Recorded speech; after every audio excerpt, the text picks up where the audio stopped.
gëwma régime présidentiel wala présidentialiste man régime parlementaire laa gëm. c'est-à-dire. mooy régime boo xam ne. changer le mode de scrutin de l'Assemblée nationale renforcer le pouvoir de l'Assemblée nationale. li ma gëm man. non li nga bëgg est-ce que loolu ngay appliqué.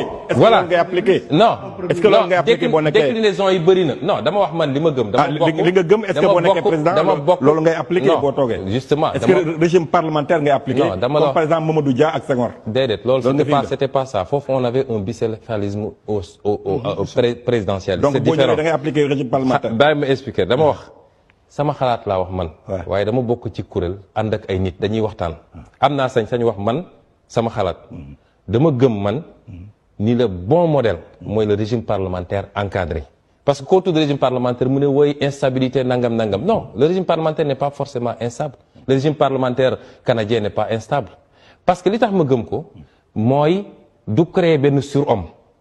benn waay boo xam dañ ko naan yow yaa fi nekk yaay lépp yaay truc mun nga def lu la neex après tu as immunité juridictionnelle tu as ceci tu as soo paree mun nga dem tëddi fële quel que soit loo def mais régime parlementaire li tax mu intéressé ma encadré laa wax mooy déjà le premier ministre dafay am légitimité parce que dañuy voter à l'Assemblée nationale mu am majorité ñu seet chef de file bi majorité bi mu nekk le premier ministre. pourtant looloo am actuellement léegi parce que semi parlementaire. moo am fan. Sénégal semi parlementaire la déedéet premier ministre bi il n'est pas élu il est nommé. premier ministre xam nga par rapport à ses responsabilités. ouais non damay wax rek le premier ministre au Sénégal il est élu il n'est pas nommé. ba pare amul sax parce que France bi ñu defee seen réforme. non au Sénégal il est nommé. il est nommé il n'est pas élu dama juum mais France bi ñu defee seen réforme sax. dañu ne léegi c'est le premier ministre qui définit la politique de la nation fii loolu amul c'est le président de la République. premier ministre fii benn exécute la politique définie par le président de la République. voilà moom benn kii la nii rek mais premier ministre moom amul solo fii Sénégal moo tax éliminé woon ko fi génn nañ ko fi sax benn instant. mais deuxième attrait bi ma gis ci régime boobu mooy ki ñuy jox lenge yi dafa am une obligation de rendre compte de manière permanente 3 fois par semaine mi ngi Assemblée nationale.